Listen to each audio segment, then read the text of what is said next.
behavior becomes very decisive. So how does this application works on that? Like, when I'm, saying understanding behaviors, I mean, it varies from region to region, store to store.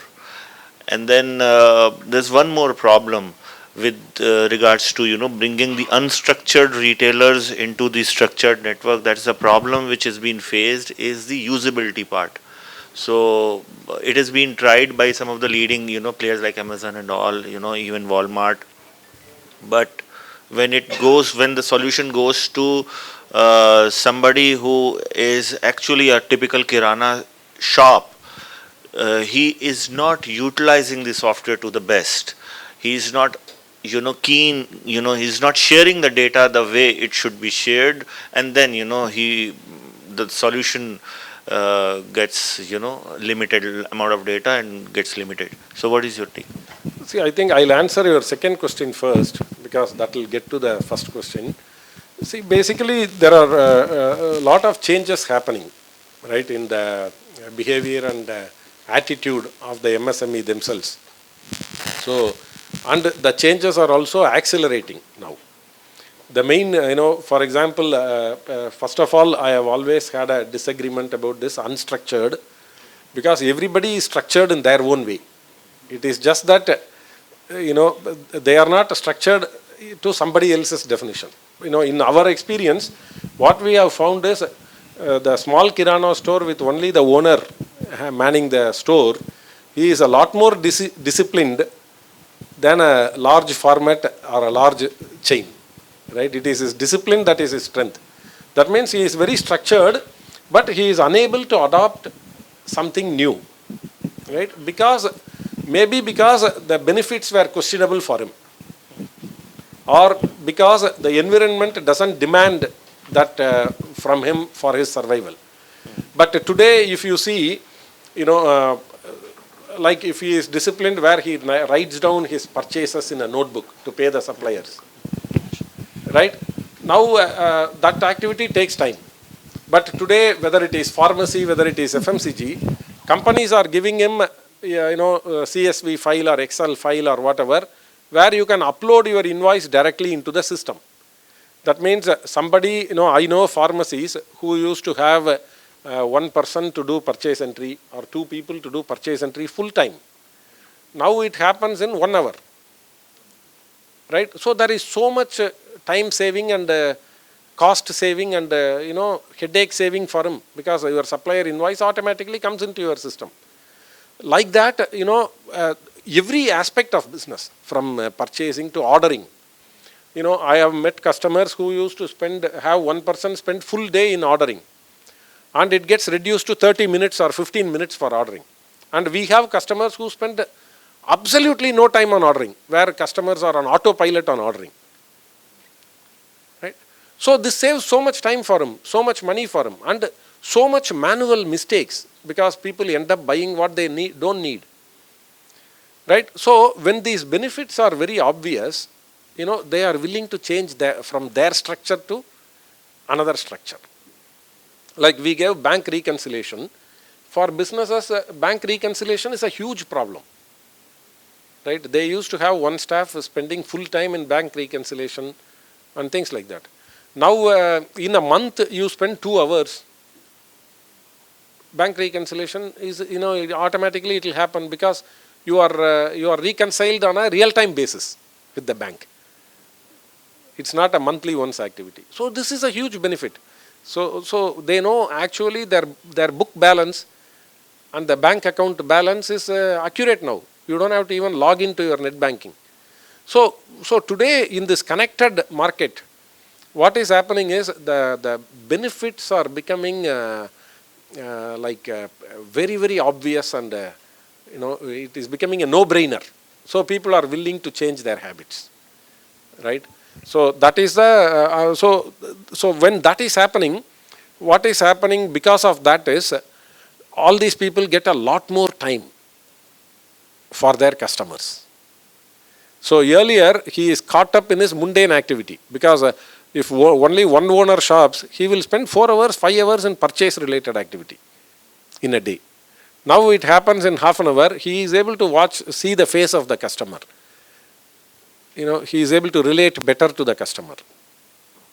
Right? So from an emotional point of view, you have a person looking at the customer is happening. And from a technology standpoint, we have a digital solution called MyPulse, where customers can send a SMS, or customers can even give an app to their customers called Order Easy, which you will see today. So in that they can capture the feedback of the customer. So but capturing feedback through an app is most of the time it is a quantitative feedback, right? Qualitatively, emotionally, people have watched the customer. So the system, these solutions give a lot more time. Yes, ma'am.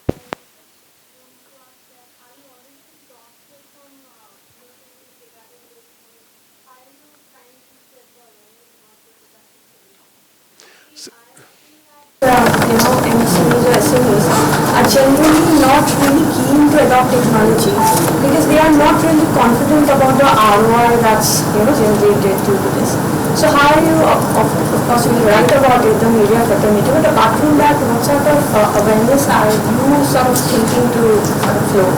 See, we already have close to 100 people in the field across various cities in India. And we have close to 250 partners, active channel partners who represent GoFrugal and take it to market. So definitely, I would say even this building awareness, right? That the effort on building awareness is coming down because in every market, there are now you can say a trendsetter store. So because people see, some other store owner is, able to maintain his store better. Some other store owner is able to, do things properly. And, the good news about India is all the MSMEs are communities. And so every MSME guy belongs to at least, multiple communities where there are influencers, where there are role models. So that means the moment one role model or influencer guy adopts a new technology, he has initiative. So he is the early adopter in the market. Then there are at least 50 people who blindly follow him, saying, okay, I want to do the same thing.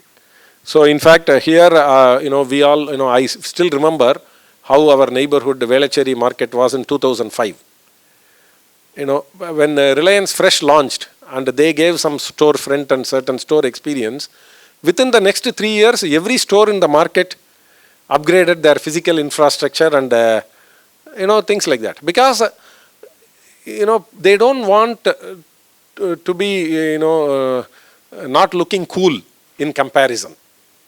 Right? So that really, brings down this building awareness responsibility on us.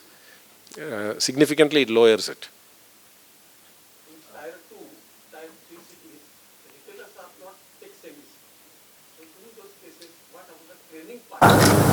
No, I think these are, in my opinion, these are some myths we have. Some of our best users of our product are actually in Tier 2 and Tier 3. Meaning the best users, because they have time and they want to see in the city. In fact, there is a theory, right? What you optimize is always what is your scarce resource. Right? So in the city there are so much opportunity, so much money, some money getting wasted, nobody cares. I earn 0.5% less profit, chalta hai. That's the attitude in the city mostly. Because people are always chasing bigger and bigger opportunity. Whereas in the Tier 2 and Tier 3, everybody knows this is my market. This market is not going to grow 10%, 15% year on year. So that means I have to do better. That drive is there. So that is why in our experience, our best users are in Tier 2 and Tier 3. So, hi, this is Puneet Mehrotra. I wanted to ask, what happens to the small kirana stores where sometimes connectivity is a challenge? Yeah, I think, see, today with Geo and everything happening, this connectivity challenge is reducing in most of the, because Temporary, let's say, temporary connectivity challenge. Yeah. Then there will be, see, one is we have an offline. So in terms of the regular servicing to service the visiting customers to their stores, there will be no disruption. Whereas if somebody orders to them in a e-commerce site or in a marketplace, right? If there is a connectivity challenge, a good marketplace will show the store as not available because they are not able to reach the store. So if you take a large marketplace, see, everybody's focus is on customer experience. That means if a marketplace takes an order, like let's say I order food in Swiggy, if it's not able to reach the restaurant, then I don't get my food. Swiggy gets a dissatisfied customer. Right? That means that marketplace itself will not take the order if it is not able to reach. It will decline the order from the customer saying that store is closed. And what kind of an investment does a small, I mean, what's the costing like? Yeah. See, if you take like a food truck kind of a business, right? We have a solution that is about 500 rupee per month. So it starts from there. And and then depending on the business need and number of integrations they need and how sophisticated automation they want to do and things like that, we can go all the way up to few lakhs for a single store. Okay, thank you. How do you differentiate from the other players who offer the same? See, actually, In times of change, right, there is nothing like other people offering same, right? Because today I would say the market has three types of vendor. One type of vendor is people who have done solution on computer and they have not moved out of the computer, right? And there are a second generation of vendor who have got some, a solution on the cloud, right? And then there are vendors who can offer a completely digital transformation experience, right? Where we can support extreme mobility. See, today we can give mobility to a person who will do point of sale billing. We can give mobility to a person who is a delivery boy. We can give mobility to a field salesman. We can enable a retailer to set up kiosk and do, van sales or, kiosk sales. We can give mobility to the owner with a owner's app. So we look at every role in a retail business, in a distribution business, in a restaurant business. How can we give them complete mobility? Right? And also, mobility also, sometimes we can give them complete freedom where, they do sort of bite-sized work and then can take a break, right? Because that's when digital transformation is complete. So if we look at this entire thought process and what we can do for them, right? We either have vendors who are, there in the market for 15 years, 20 years, 25 years, not upgrading, or vendors who have started 1 year back, 2 years back, who are not, going to the SME side of the market because they can get a project to do something for one large retailer or two large retailer, right? But somebody who has the experience of serving customers across India in this domain for 15 years and use that experience and expertise to build this mobility solutions, digital solution, which are transformative. I cannot compare us with anybody else in this market. One more thing, you covered large plethora of services around a retailer.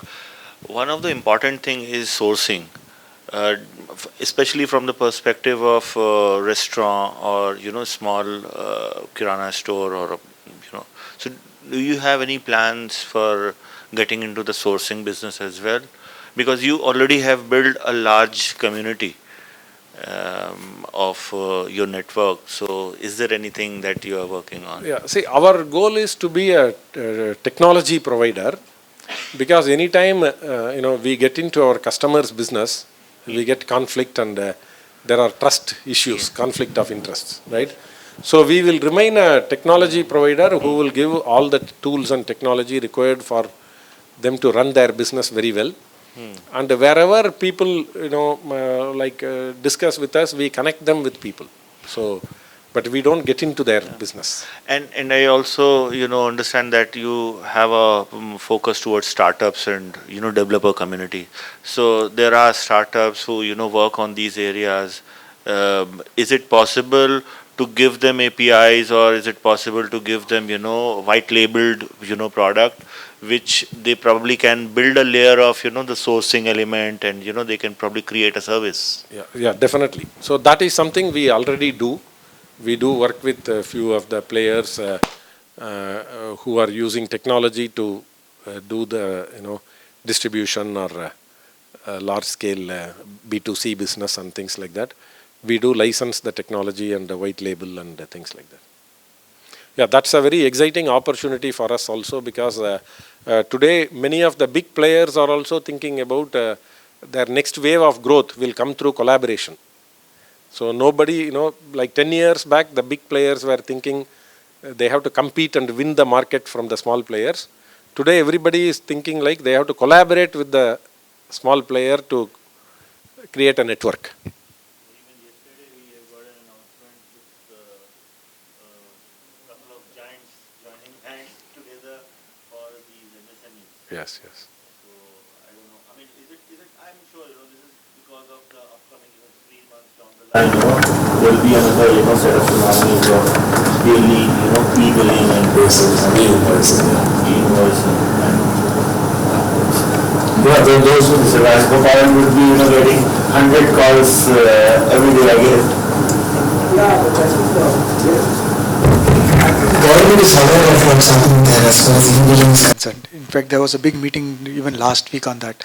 And they are very clear that they'll first target the larger players and then go on to the very small players, because they don't want to create one more disruption.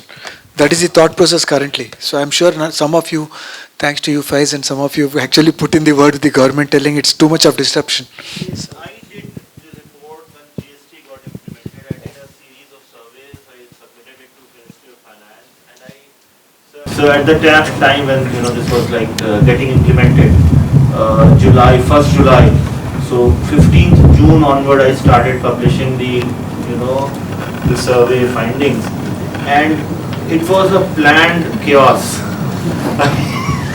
And it actually remained. I hope this thing should, they have taken some learnings from that. I also hear numbers like, and I don't want to be quoted on this, but I hear numbers like if it's a customer is more than 100 crores, then they'll definitely be on e-billing. It's not, and the rest of them can come onto it on a voluntary basis, on the first phase at least, but we'll have to wait for the government to come back with that thought process. But what you're saying is right. I think there is a need to make sure that the MSMEs are not being put into major amount of discomfort as these new initiatives come in. On the other hand, I'm actually quite excited with what's happening here. Right? I think the importance is that irrespective of how you paint the wall, fact of the case is that consumers, we all want the latest. And the requirement for technology is not about what an individual business is giving as a competitive capability. It's about what the consumers is asking today. And my belief is that all the businesses will change, not because of environment, not because of political things, but because of the way consumers are going to interact with the individual businesses. Consumers demand a lot. If I take just a question, all of you here, and say, what do you want from your retailer? Each one of you will give me those asks, which if a particular system or a company is not capable of giving, you would yourself say, "Mujhe isse nahi kharidna hai. I don't want to go ahead and buy from so-and-so person." I think that's where we are. As individuals, as consumers, we are not going to be thinking that I've been dealing with a person for so long, and therefore I'm going to forgive all his faults. We are quite unwilling and unforgiving as individuals, consumers.